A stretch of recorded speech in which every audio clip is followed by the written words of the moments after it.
G20 is shutting down our campus, shutting down residences, and even moving exams around. How's this affecting students? Well, that's all coming up this week on UTTV News. Hello and welcome to UTTV News. I'm Stephanie Privado. And I'm Charles Nuno. The G20 Summit consists of meetings, press conferences, and private talks between world leaders. Most of the focus, however, is about the hordes of protesters. Past G20 summits have seen rioting, tear gas use, as well as looting and destruction of public property. There have also been deaths. What the G20 means for students is that all St. George campus buildings and some residences were closed from Wednesday evening until Monday morning, unless you have special permission from the university. For more on the G20, we go now to our correspondent.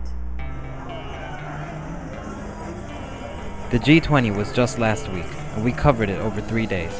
On Wednesday, our on-scene reporter, Felix, asked a few questions to students. Okay, well, to start things off, do you know anything about the G20 that's happening right now? It's basically the world leaders are coming over for a meeting in Toronto. A bunch of politicians getting together and wasting taxpayer money. High security, they're going to discuss some issues. What are your thoughts on the closing of the residences? I think the residents did a good job, accommodating everyone. So I'm not actually sure why they're closing it to begin with. I know it's got something to do with the protests. Security reasons, yeah. Well, but what security reasons? The protesters are going to go and attack the university? It might be a little excessive. If they put more security on the street, that would be enough. So we went to the streets to see how many police were actually out there. And as one person eloquently put it, This is ridiculous. Look how many cops they got out here. They got, this is fucking nuts, man. I'm currently right in the middle of the action. We're watching the G20 protest. There's a huge amount of police officers on bikes, a lot of cars everywhere, trucks, vans, ambulances, and the traffic is clogged up like crazy. There's a lot of activity here. There's people all over the streets, cameras everywhere. we spoke to a man who may or may not have a serious skin condition and asked him about the U of T closure. Yeah, I mean, I used to go to U of T, so when I heard the campus was closed, I thought it was ridiculous because it's so far from the security zone. I mean, I don't think anyone here agrees with that or supports the reason it was shut down. This is probably the weirdest thing you're ever going to see in UTTV. Interviewing people that are interviewing people. I think the G20 is here a summit that is made by some few leaders of the world, the strongest economy of the world, that are meeting themselves here to reinforce their neoliberalism politics and to reinforce their company and their financial system that they're putting all over the world. And this is creating a lot of injustice. A lot of people are in starving situation, are living really deep contamination, environmental condition because of companies that are coming from here. The conversation was somewhat depressing, and so we found a clown. Unfortunately, he was a politically motivated clown and tried to recruit us. Yes, that you can speak with. When passing the hospitals, it was nice to see that the protesters courteously respected the "Please be quiet" sign. The music and rhythm filled the streets. Even the drummer fell into a hypnotic trance and seemed to be trapped there.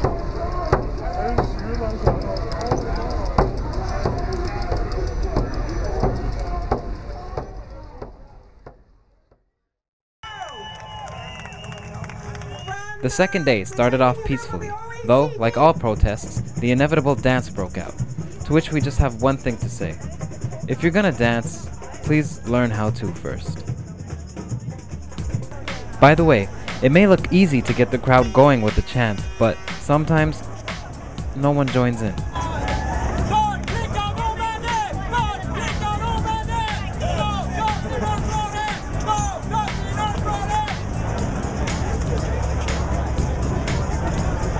Also, if you want to see somebody completely run off on their own with the translation, here's a perfect example. Pour lutter contre le capitalisme et puis la tenue de ce G20 là.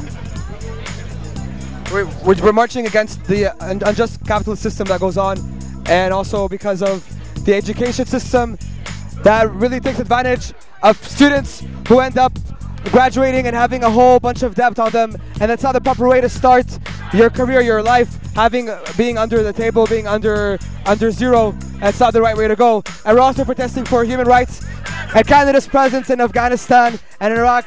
Any protest, people do go crazy. There will always be one or two people who start something violent. One or two people was right. If you multiply that by a couple of factors of 10. Several police cars were burnt by the anarchists on Saturday. I guess when trying to promote ways of saving the environment, burning various metals and rubber is not a bad way to start.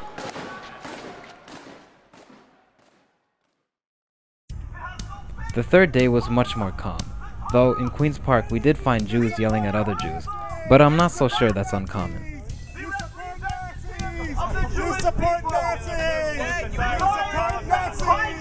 The protests were peaceful during the day, although there was one woman who was seemingly trying to cast a spell on the crowd. It was weird.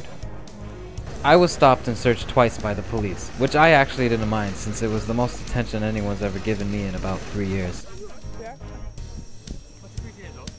Despite the violence, the vast majority of protesters obeyed the law, unless you consider making extremely lame songs and off-key chants illegal.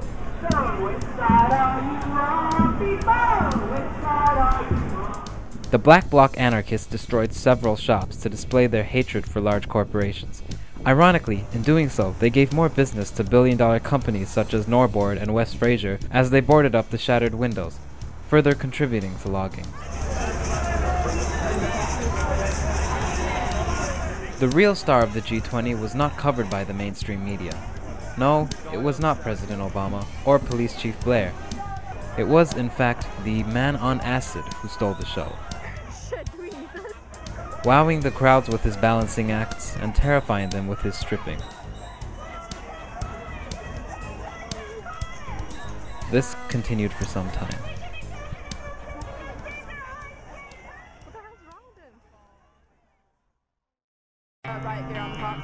I can't help but feel that the $1 billion of government spending and all of the destruction of property could have been avoided using one simple thing: Skype. Our overall impression was that the 2010 G20 protesters successfully and consistently did one thing: make noise.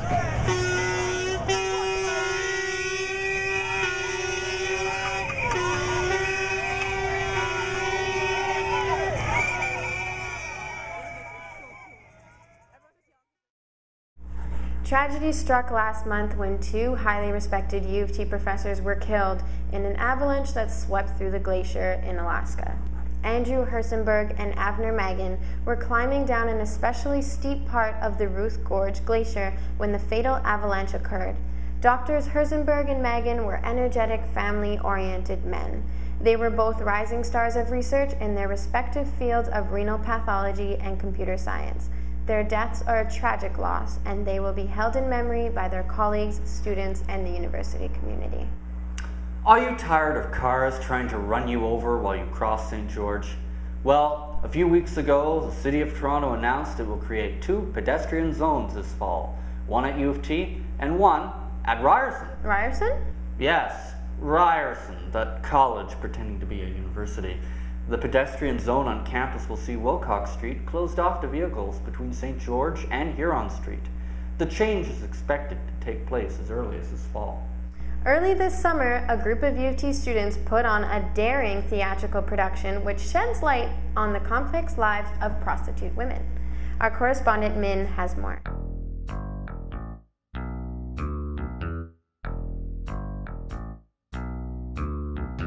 The title is in Italian language is Animelle. It means like little souls. We are talking about the prostitutes.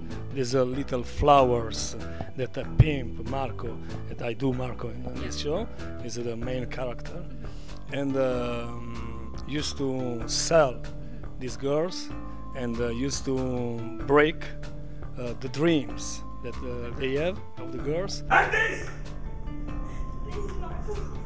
Please, Marco. I need it. You need it. Please. We need it too. Next time I'll be better. Next time. I What's swear. next time? Te lo giuro, Marco, per favore. Yeah. Please, don't do this to me. Don't do this to me, please.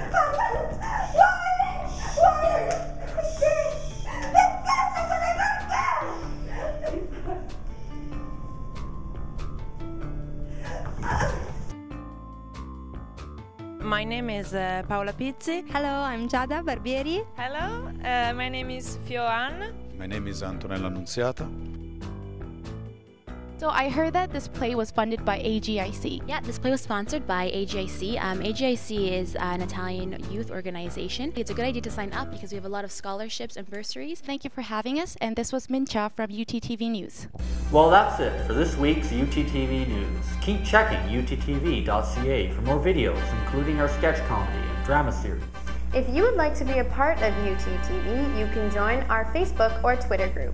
You may also email us at television@utoronto.ca. I'm Stephanie Privato. And I'm Charles Nunnall. Thank you for watching. See ya!